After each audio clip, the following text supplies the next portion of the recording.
Hey, thanks for tuning in to this episode of UMBC Mic'd Up podcast. My name is Denise Cardona, the host. I am here today with Jeff Burnett. He is a graduate of our cybersecurity program.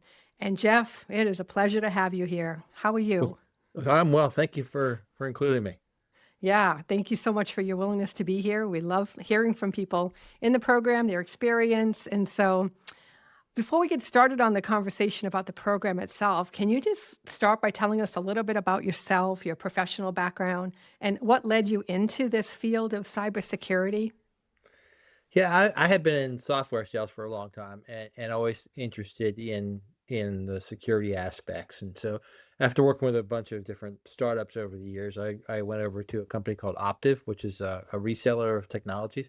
And that's how I really got into cybersecurity, most on the sales side. So I came to University of Maryland in a different as a different candidate profile because I'm a salesperson and not a technologist.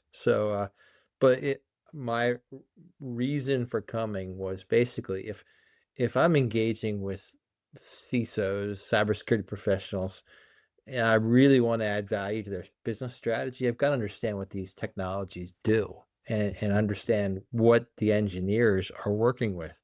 So I realized that just being the sales guy who pushes a product isn't what I wanted to do. And so what the University of Maryland did for me was it gave me the context to understand, if I'm talking with a CISO on identity, I know that. If I'm talking about security operations, I understand what that does and why. And so also if I have a client meeting and my solutions architect's calling sick or something happens, I'm on stage, so I've got to be able to deliver the message and have an articulate conversation. And so that was why I came to University of Maryland. Yeah, I was a little bit hesitant at first because I did not come out of a computer undergraduate training. I mean, I was a history major with an MBA years ago, but I was not really much of a computer guy until I got into the sales of it, and that was not a limitation. I mean, there were times in the classes where we were doing command prompts, and I was a little lost, but you just hunker down and figure it out. And so and the struggling is part of the learning process. So it was a great experience. Yeah, I love that. The struggle is part of the learning process, indeed. And it's, what you said speaks to that whole curiosity mindset that I find fascinating because it's a lifelong learner. And so here you are, you're in a sales position. You want to know the foundation of what it is, of what the people, your clients are dealing with on a day-to-day basis. And so what better way to do that than to go in and have a curious mind and start learning as much as you can about what it is that they are dealing with on a daily basis. That's really cool. When the industry changes so fast. I mean, 2 years ago, nobody was thinking about AI, and now it's here. So it was interesting. I'm in my 50s, and everybody in the class is in their early 20s. So it was a different profile too. But that's all good. You learn from everybody. I was in my 50s too, and I returned from my graduate program. So I understand that completely. And oh my gosh, you can learn so much from just peers who are seeing the world from a different viewpoint than you did as you were their age and as you are now in a present day. It's important to be able to keep your mind open to learning from all different aspects, all different age groups. I think when we put ourselves in that seat, we really empower ourselves to bring value to what it is we are doing and putting forth in the world. And the cybersecurity business is such a strange domain because it moves so fast and there are no experts. There can't be any experts. So you have to work as a team because you're not going to be. Well, 2 years ago there weren't any AI experts. Now everybody claims to be one. So go figure. Right? That's right. We're in a totally different landscape now. So, many professionals consider going back to school as you did, but they worry, right? They worry about how am I going to balance work, life, and all this coursework. What was that experience like for you? He, my kids were in middle and high school already, so I mean, it was easier, I think, than if I had young kids. And I had a very patient wife who was.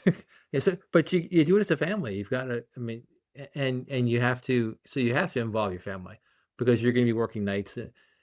Is it insurmountable? No.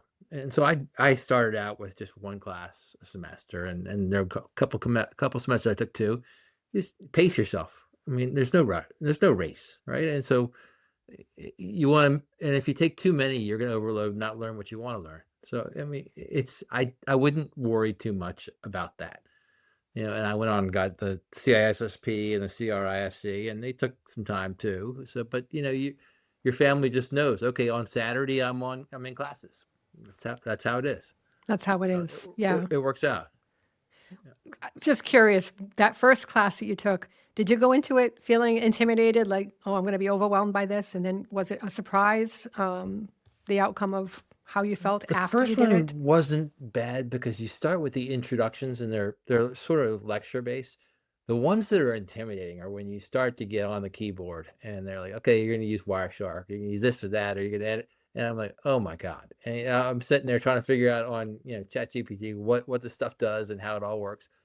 That was hard. I mean, for a guy who doesn't have any programming experience, that's hard. But again, it's you just got to you get through it. I mean, there's something to be said for if you're talking to a CISO and you're talking about, firewall rules and you've actually tuned a firewall. It's like, okay, I know what we're talking about. So, I mean, that's invaluable. Can you talk a little bit about the support that you received from your instructors and your peers as well? But they're great. The instructors are always willing to help, and they have they have careers too, so they're busy, but that's understandable. I mean, you also want them to have careers because they bring a different perspective. Uh, there weren't that many team assignments, but when we had them, they were all very good rather. Yeah, everybody's busy, everybody's a professional. When you get to the graduate level, I mean, it's not like sort of say the undergrad where you're just trying to kind of get through. The graduate level, everybody's focused and they say, okay, I got a day job or I've got a this and that. But and the level of discussion is much higher too, which is good. It's a very positive experience. Hmm. How did your industry experience shape the way you approached your coursework in the program overall? Uh, well, I've always been on the sales side, so I'm not as deeply technical. So I had a lot to learn. And if you go in with the right attitude and realize you just don't know everything and you have certain strengths and others do, and they don't know everything either, you sort of each person has their own strengths. And so how did my experience shape it? I mean, you like you said earlier, you got to be just open to learning because there's so much to cover, and you're not going to master everything. So just get as much as you can and just soak it all in. Yeah, that reminds me, you can't. So I remember wise words from somebody saying, you can't be an expert in everything. There are some things that you have to rely on other people. And that in this case, it's the wiseness of the instructors, of your peers who are also in the industry who do the cybersecurity work and the computer work on a daily basis. And being open to that, I think, it helps set you up for success because that's the way life is. And that's the way these projects work in corporate America. And there are no IT projects. It's one person. You're working with different groups, different constituents, stakeholders, whatever you like to call it these days. A lot of different people, and it's always a teamwork, and nobody Yeah, succeeds on their own. the soft skills are probably paramount to this kind of cybersecurity work, just like it is to any kind of professional work out there. And this program, did that kind of hone in on some of those soft skills? It did, and it's interesting because I was thinking I just finished a distributed systems class, and the gentleman who taught it was out of the USDA. Interesting guy. I mean, deeply technical, and so you learn something from him, and he has a different perspective, and I did too. But it's just great people, and always the mentality is pretty good. Were there any specific courses or projects or moments in the program that really kind of changed how you think about the field of cybersecurity? It's you get such different perspectives from people. Like, I mean, the gentleman who taught the cyber law class is an attorney, right? And the gentleman who teaches I mentioned the USDA teacher, and there's another guy who taught a wireless class from who runs who's the CISO for a law firm and deeply into the federal space. And it's just a lot of different personalities and a lot of different aspects. And that's the interesting thing about cybersecurity and also this geography.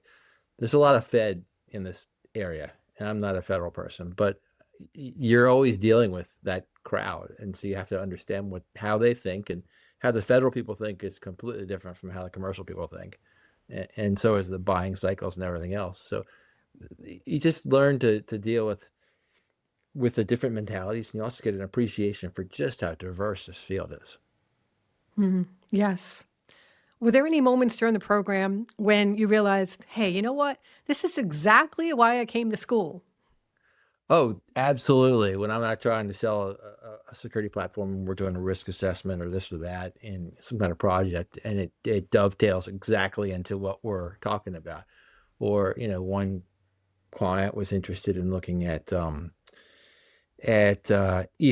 forensic tools, and so I had a forensic class, or software analysis, or not assurance, which is DevSecOps. I mean, when you talk of that stuff, it applies right back to the coursework. You're like, hey, this is pretty cool.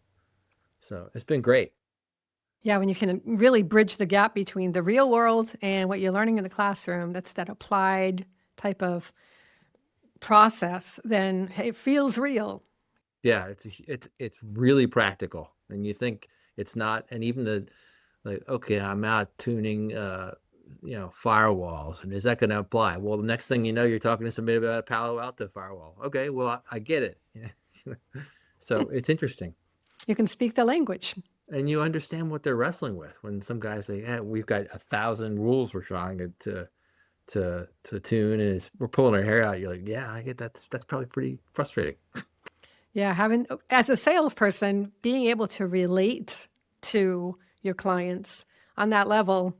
Hugely important, because you have an appreciation for just when you're selling the technology, and it's supposed to alleviate some of these burdens, and you see what the burdens are, or you get an appreciation for the identity management, just how complex it gets really quickly. You're like, oh my God, of course this makes sense. From your perspective, working in the cybersecurity sales arena, how important is it for professionals to have that deeper technical or academic foundation in this field? I think that's an interesting question that gets batted around a lot. Some people think that the sales is all about running the deal, and that. I personally think it's about both. And yeah, you got to be able to control the conversation, but if you don't have the technical level, you're not going to add as much value when it matters. And so I am of the mindset that more people should do this in sales, and more people should be, honing the broad-based, holistic perspective on cybersecurity instead of the narrow domain expertise. And the way this business is moving so fast, I mean, what you see in corporate America is a lot of consolidation, and they're going to platforms. Okay, well, if Palo Alto goes out and buys CyberArk, now you got to be able to speak both languages, and you got to understand. Okay, data security is merging into cloud security pretty quickly, and there are crossovers there, and so it's really, I think that if not now, soon, it's going to really reward people who can speak the whole gambit. How has completing the program, because you completed it in December of 25 now, how has that influenced the way you approach your conversations now with clients or organizations about their challenges in cybersecurity? Well, it's been a process. I mean, so I don't think that just completing has really changed that much, because I've been doing this all along for about 3 years or so. And so your confidence goes up, because you know that you can talk about certain things, and if a new technology arises, it's not hard to spin up on it. For example, 2 years ago, AI came out of nowhere, and everybody's like, "Oh my God, we got to talk." I must have read 6 books on the thing overnight, because it's all of a sudden it's like, okay, this thing is coming, and we better know how it works. Yeah, I thought about taking a machine learning class, and I haven't yet. I may take that as an afterwards, as an alumni, just because there wasn't enough time. But I mean, that there's always ways you can improve yourself. And it's interesting to see all these certifications that are popping up online. Hey, be an AI specialist. And I did one with Microsoft. It was a good overview, but it's not going to make you an expert. Okay, and it's interesting to see the marketing speak. Hey, we've got this great AI course.